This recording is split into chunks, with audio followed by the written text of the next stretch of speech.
Halo semuanya, perkenalkan saya Lintang Kenisah. Di video kali ini, kita akan mempelajari terkait dengan salah satu topik yang ada dalam akuntansi manajemen, yaitu Cost Volume Profit Analysis. Yuk, kita simak kira-kira seperti apa sih Cost Volume Profit Analysis itu?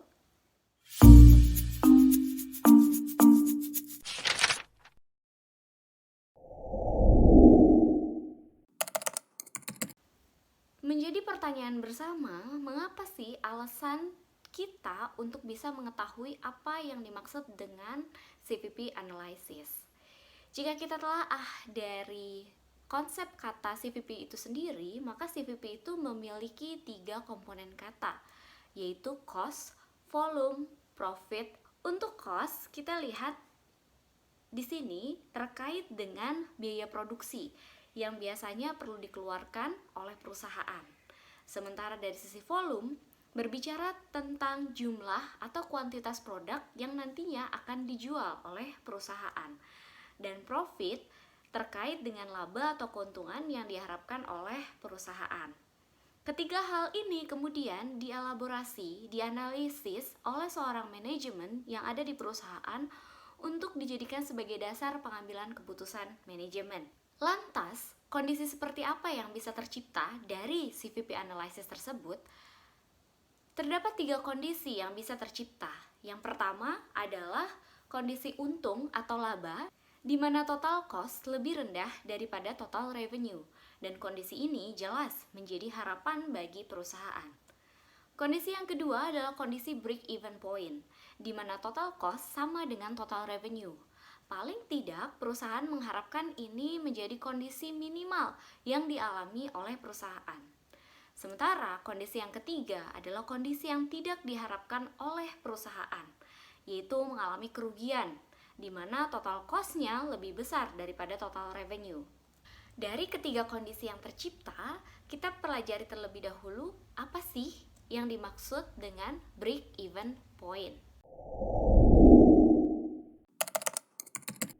Seperti yang telah dijelaskan tadi, bahwa break-even point merupakan kondisi di mana total cost nilainya sama dengan total revenue.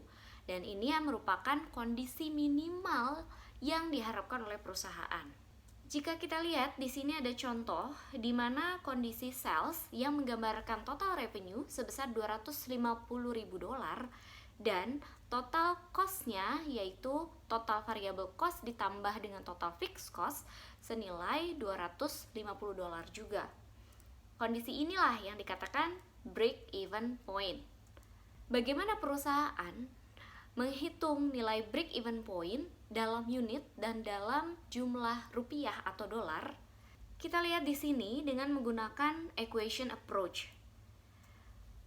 Persamaan yang bisa dilihat di sini adalah total revenue sama dengan total cost, seperti yang dijelaskan tadi bahwa kondisi break even adalah total revenue sama dengan total cost.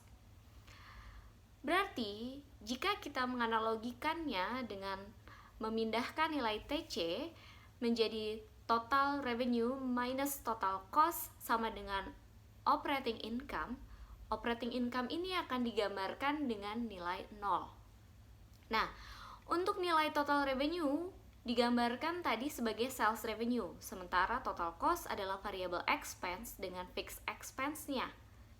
Terdapat analogi soal di sini di mana sales price nilainya adalah $500 per unit, variable cost per unit $300, dan ada fixed expense $80.000. Pertanyaannya adalah berapa jumlah surfboard yang perlu dijual untuk bisa mencapai BEP. Sales revenue akan kita turunkan menjadi unit sales price dikali sales volume in unit. Dan variable expense juga akan kita turunkan menjadi unit variable expense dikali sales volume in unit. Berarti bisa disimpulkan di sini bahwa $500 per unit yang merupakan sales price per unit akan dikalikan dengan jumlah unit yang belum kita ketahui, dikurangkan dengan variable expense, di mana variable expense ini nilai per unitnya adalah $300 dikalikan unit yang belum kita ketahui. dikurangkan dengan fixed expense senilai $80.000 dan untuk operating income-nya adalah 0. Hal ini dikarenakan nilai BEP adalah kondisi di mana profit sama dengan 0. Kita lihat di sini nilai 500 dikurangi dengan 300 dapatkan hasil $200 dikalikan dengan unit yang belum kita ketahui hasilnya. Dikurangkan dengan $80.000 dan wajib hasilnya adalah menghasilkan $0. Nah, sehingga kita bisa menemukan hasilnya adalah 400 surfboard dengan cara $80.000 dibagi $200. Selanjutnya, yang perlu kita pelajari adalah apa sih yang dimaksud dengan contribution margin. Contribution margin bisa dikatakan merupakan identifikasi margin di layer pertama, di mana kita bisa mengurangkan nilai sales revenue dengan variable expense. Kita lihat contohnya di sini. Ini merupakan gambaran kondisi di mana perusahaan yang memproduksi surfboards tadi berhasil melakukan penjualan sebanyak 500 surfboards. Dan akhirnya dia mampu memiliki contribution margin sebanyak $100. Nilai $100 ini dikatakan contribution margin. Sementara nilai $200 itu adalah contribution margin per unit atau bisa disingkat sebagai CMU.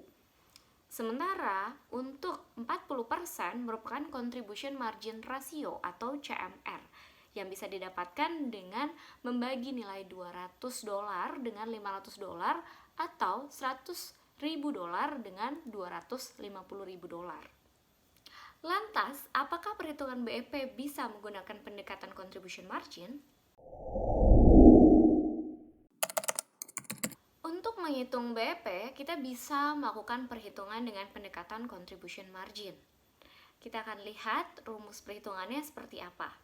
Di mana kita langsung memasukkan rumus total fixed expense dibagi dengan contribution margin per unit.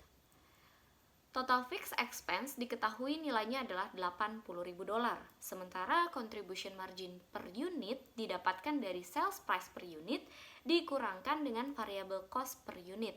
Hasilnya adalah $200. Sehingga kita bisa mendapatkan hasil BEP dalam unit adalah 400 surfboards.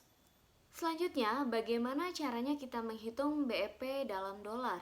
Kita bisa juga menggunakan rumus di mana total fixed expense dibagi dengan contribution margin ratio. Contribution margin ratio dapat dicari dengan cara menemukan terlebih dahulu contribution margin per unitnya, lalu dibagi dengan sales price-nya. Sehingga nilainya didapatkan $80.000 dibagi 40% adalah $200.000. Lalu, apakah cost volume profit ini bisa kita buat grafiknya? Masih melanjutkan contoh soal sebelumnya, yaitu kondisi yang terjadi di PT XYZ yang menghasilkan surfboard. Di sini ada kondisi di mana PT XYZ berhasil untuk melakukan penjualan 300 units produk, 400 units, dan 500 units. Untuk bisa menggambarkan grafik CVP, yang pertama adalah kita akan menggambarkan garis yang menunjukkan total fixed cost atau fixed expense, di mana totalnya adalah $80.000. Lalu kita gunakan titik yang merupakan BEP untuk menggambarkan total expense. Garis merah ini menunjukkan total variable cost. Dan karena dia digambarkan di atas garis total fixed expense, maka kita bisa bilang bahwa garis merah ini adalah total expense. Untuk selanjutnya, kita akan menggambarkan total revenue atau sales revenue. Nah, untuk gambar tersebut berarti kita perlu menggunakan satu titik yang menggambarkan unit dan juga hasil sales revenue yang didapatkan oleh PT XYZ. Atau bisa juga kita katakan sebagai total sales. Nah, di sini kita akan menemukan ada nilai break even point. Di atas break even point dikatakan sebagai profit area dan di bawah break even point dikatakan sebagai loss area. Tadi sempat disinggung terkait dengan profit area, berarti ada potensi perusahaan mendapatkan operating income. Apa sih yang dimaksud dengan total operating income?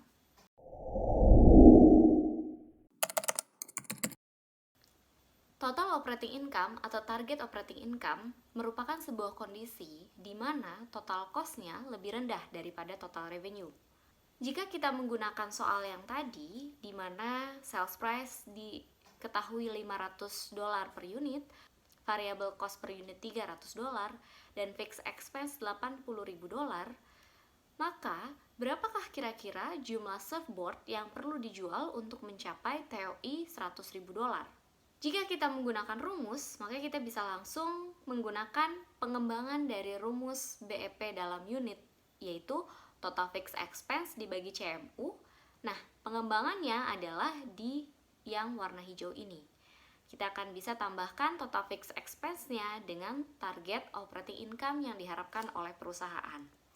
Berarti 80.000 akan ditambahkan dengan 100.000 dibagi dengan $200 dan didapatkan hasil 900 surfboard yang perlu dijual oleh perusahaan jika perusahaan memiliki target operating income sebanyak $100.000. Apakah hasil pengerjaan ini bisa dengan menggunakan equation approach? Jawabannya bisa. Kita lihat ya. Kita lihat bagaimana proses perhitungan dengan menggunakan equation approach. Masih dengan soal yang sama, berarti di sini kita akan gunakan persamaan total revenue dikurangin total cost sama dengan operating income.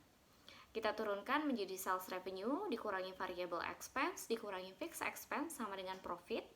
Sales revenue kita akan kalikan antara sales price dengan unit salesnya dan variable expense dengan unit variable cost dengan sales unitnya juga.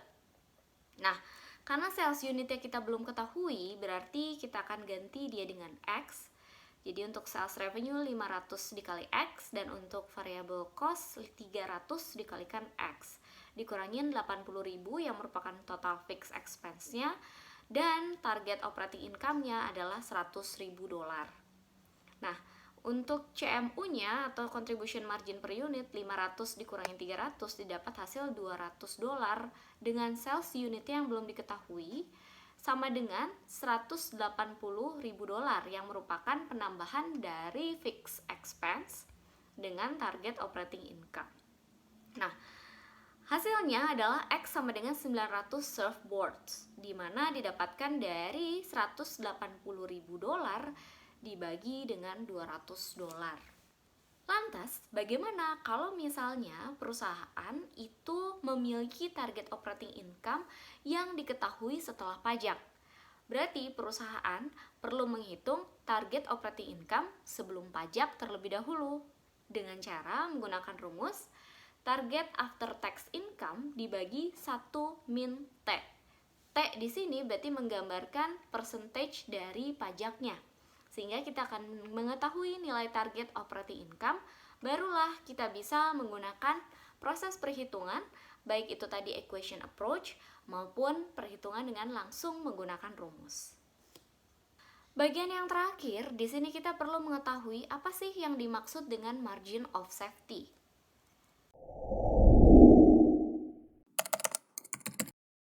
Margin of safety memiliki dua kondisi. Apa saja dua kondisi tersebut? Jadi kondisi yang pertama, margin of safety itu bisa digambarkan sebagai perbedaan antara sales revenue yang dianggarkan atau yang terjadi dengan nilai BEP. Jadi, margin of safety itu merupakan tingkat keamanan sebelum sales tersebut turun mencapai kerugian. Jadi paling enggak batas amannya ada di titik BEP. Di sini saya memiliki contoh di mana break even point adalah berhasil menjual 400 unit, sementara untuk actual sales-nya adalah 500 unit. Berarti dari sini kita bisa lihat margin of safety-nya adalah $50.000 yang didapatkan dari nilai 250.000 dikurangkan dengan $200.000. Lantas apa saja rumus dari margin of safety? Rumus yang pertama seperti yang tadi telah dicontohkan, di mana kita bisa mencari dengan budgeted atau actual revenue dikurangkan dengan break-even revenue-nya. Nah, untuk rumus yang kedua, kita bisa lihat di sini margin of safety in units yang didapatkan dari budgeted or actual sales quantity dikurangkan dengan break-even quantity. Jadi fokusnya di kuantitinya. Hanya sama, kita akan melihat dari sisi sales dan juga dari sisi break-even-nya. Nah, untuk margin of safety percentage, kita bisa hitung dari margin of safety in dollars, atau yang tadi dalam rupiah gitu ya, bisa juga dalam rupiah, dalam mata uang, dibagi dengan budgeted or actual revenues. Agar pemahaman menjadi lebih komplit, kita akan lihat latihan soalnya ya.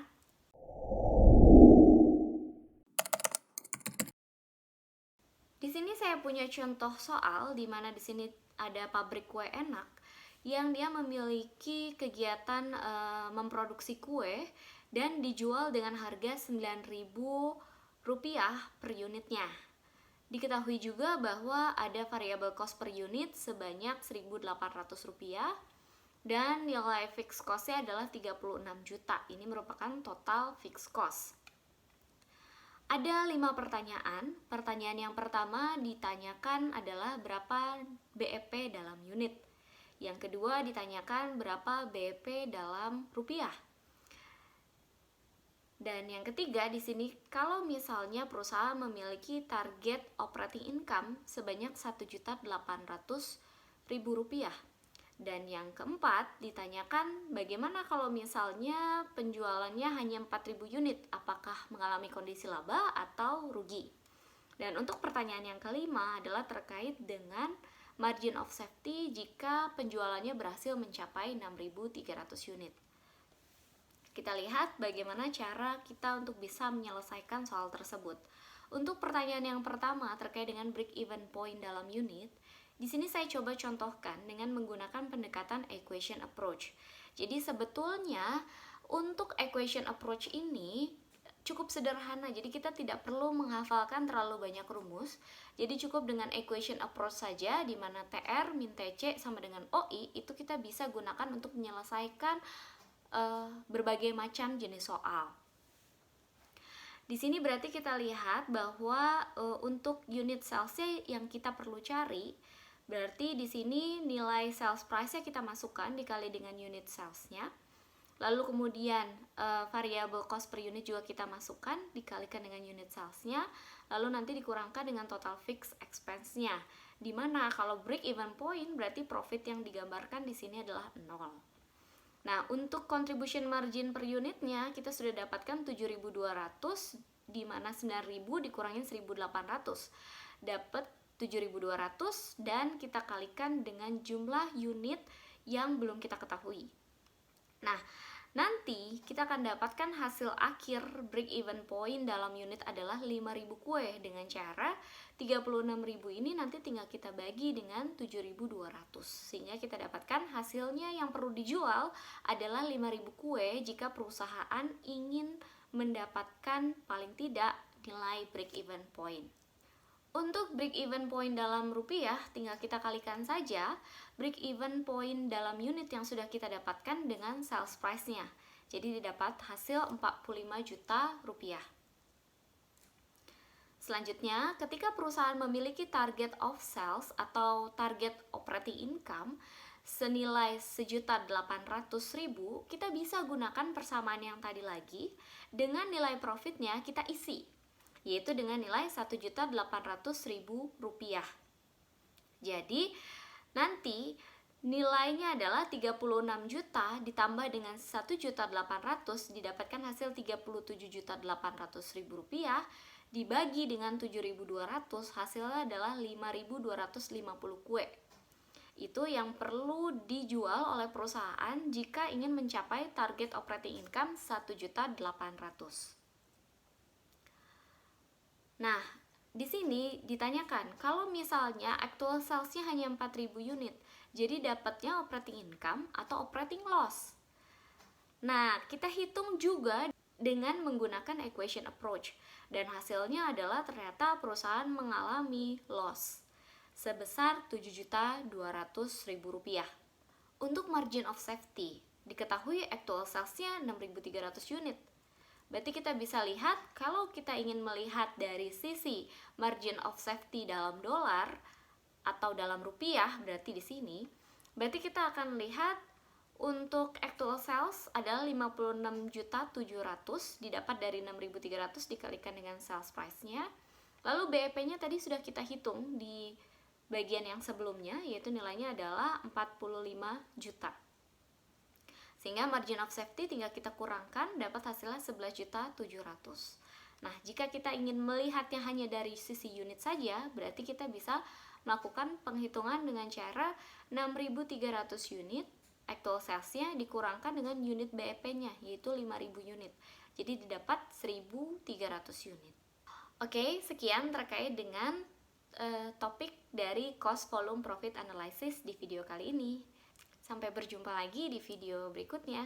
Dah.